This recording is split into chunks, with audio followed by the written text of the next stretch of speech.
ಪ್ರೀತಿಯ ಎಲ್ಲ ವೀಕ್ಷಕ ಬಾಂಧವರಿಗೆ ನಮಸ್ಕಾರ. ಜೈ ಶ್ರೀರಾಮ್. ನಾವೀಗ ಇರುವಂಥ ಸ್ಥಳ ಅಮರಕಂಟಕದಲ್ಲಿರುವಂಥ ಇದು ರಾಮ್ ಘಾಟ್ ಎಂಬ ಸ್ಥಳ. ಇಲ್ಲಿ ನಮ್ಮ ನರ್ಮದಾ ಪರಿಕ್ರಮದ ಮುಂದುವರಿತಾ ಇದೆ. ಸೊ ಈ ಜಾಗದಲ್ಲಿ ನಾವು ಇವಾಗ ಪುಣ್ಯ ನದಿಯಲ್ಲಿ ಪುಣ್ಯ ಸ್ನಾನ ಮುಗಿಸ್ಕೊಂಡು ಇಲ್ಲಿಂದ ನಾವು ಫ್ರೆಶ್ ಅಪ್ ಆಗಿ ಮತ್ತೆ ನಾವು ನೆಕ್ಸ್ಟ್ ಸ್ಥಳಕ್ಕೆ ಹೋಗ್ತಾ ಇದ್ದೇವೆ. ಪ್ರೀತಿಯ ವೀಕ್ಷಕರೇ, ಈಗ ನೀವು ನೋಡ್ತಾ ಇರೋವಂಥ ಈ ಕಾಡಲ್ಲಿ ನೋಡಿ, ಅಲ್ಲಿ ಕೆಲವೊಂದು ಗುಡಿಸಲಿದೆ. ಅಲ್ಲೂ ಕೂಡ ಎಷ್ಟೋ ಬಾಬಾಗಳು ಅದೇ ಜಾಗದಲ್ಲೇ ಕೂತು ಧ್ಯಾನ ತಪಸ್ಸು ಮಾಡ್ತಾ ಇರೋವಂಥ ಜಾಗಗಳು. ಹಾಗೆ ಅವರಿಗೆ ಎಲ್ಲಿ ಇಷ್ಟ ಬರುತ್ತೋ ಅಲ್ಲಿ ಆ ಜಾಗದಲ್ಲಿ ಅವರು ಟೆಂಟ್ ಹಾಕ್ಕೋತಾರೆ. ಆ ಟೆಂಟ್ಗಳನ್ನೆಲ್ಲ ವೀಕ್ಷಣೆ ಮಾಡೋಕ್ಕಂತಲೇ ನಾವು ಈ ಕಾಡು ದಾರಿಯಲ್ಲಿ ಬರಬೇಕಾಯಿತು. ಸೊ ಈ ಕಾಡು ದಾರಿಯಿಂದ ಮುಂದೆ ಹೋಗ್ತಾ ಇದ್ದರೆ ಇಲ್ಲಿ ಒಂದು ದೊಡ್ಡ ಜಲಾಶಯ ಇದೆ. ಆ ಜಲಾಶಯದ ದರ್ಶನ ಮತ್ತು ಆ ಜಲಾಶಯದ ಇನ್ಫಾರ್ಮೇಷನ್ ನಿಮಗೆ ಕೊಡ್ತಾ ಬರ್ತೇನೆ ನಾನು. ಸೊ ಇಲ್ಲಿ ಎಷ್ಟೋ ಸಾಧಕರು ನಡ್ಕೊಂಡು ಹೋಗ್ತಾನೆ ಇರ್ತಾರೆ. ಸೊ ಅವರು ಕೂಡ ನಮಗೆ ಇಲ್ಲಿ ಸಾಕಷ್ಟು ಜನ ಸಿಕ್ಕರು. ಈಗ ನೀವು ನೋಡ್ತಾ ಇರೋಂಥ ಈ ಜಲಾಶಯದ ಹೆಸರೇ ಕಪಿಲ್ ಧಾರ. ಈ ಕಪಿಲ್ ಧಾರ ತುಂಬ ಎತ್ತರದಿಂದ ಹರಿದು ನರ್ಮದಾ ನದಿ ತೀರದಿಂದ ಮುಂದೆ ಸಾಗ್ತಾ ಬರುತ್ತೆ.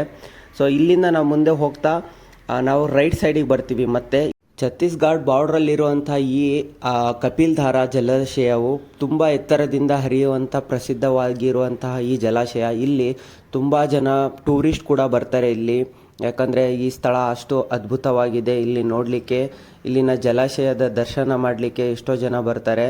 ಸೊ ಇಲ್ಲಿನ ಜಲಾಶಯದ ಮಹತ್ವ ಹೀಗಿತ್ತು.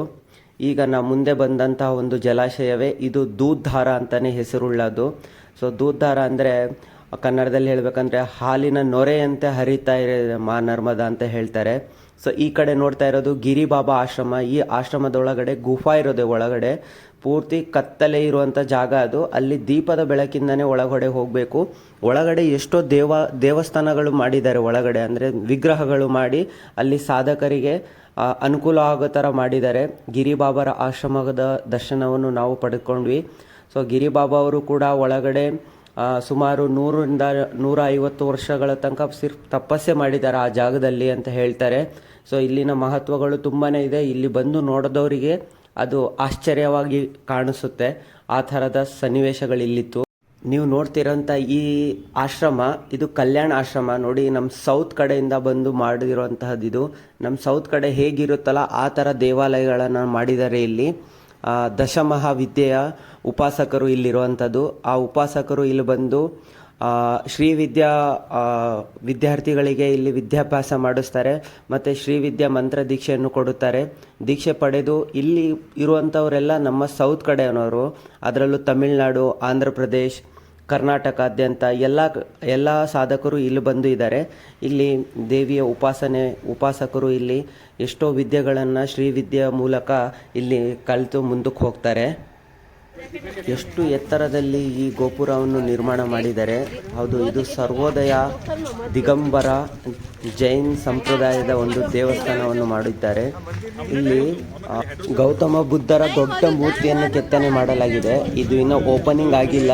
ಸೊ ಒಳಗಡೆ ಫೋಟೋ ವಿಡಿಯೋಸ್ ನಿಷಿದ್ಧ ಇತ್ತು, ಅದಕ್ಕೆ ಹೊರಗಡೆಯಿಂದನೇ ಈ ಒಂದು ಮೂಮೆಂಟ್ನ ನಾನು ತಗೊಂಡೆ. ಸೊ ಈ ದಿಗಂಬರ ದೇವಸ್ಥಾನವು ಮತ್ತೆ ಅತಿ ಹೆಚ್ಚು ಜನಗಳು ಬರುವಂತಹ ಜಾಗವಾಗಿದೆ. ನೀವೇ ನೋಡಿದ್ರಲ್ಲ ವೀಕ್ಷಕರೇ, ಈ ಛತ್ತೀಸ್ಗಢಿನ ಕಾಡು ಮಧ್ಯದಲ್ಲಿರುವಂಥ ಈ ಅಮರಕಂಟಕಿನ ವಿಶೇಷತೆಗಳು, ಇಲ್ಲಿನ ದೇವಾಲಯಗಳು, ಇಲ್ಲಿನ ವಿಧವಾದ ಬೇರೆ ಶೈಲಿಯಲ್ಲಿ ಕಟ್ಟಿಸಲಾಗಿರುವಂತಹ ದೇವಸ್ಥಾನಗಳ ದರ್ಶನವನ್ನು ನಾವು ಪಡೆದೆವು. ಸೊ ಮತ್ತೆ ನಾವು ಮುಂದಿನ ವಿಡಿಯೋಲಿ ಸಿಗೋಣ. ಎಲ್ಲರಿಗೂ ನಮಸ್ಕಾರ. ಜೈ ಶ್ರೀರಾಮ್. ಮಾತು ಶ್ರೀ ನರ್ಮದೇಹರ್. ಸರ್ವರಿಗೂ ಮಂಗಳವಾಗಲಿ, ಶುಭವಾಗಲಿ. ಖುಷಿಯಾಗಿರಿ.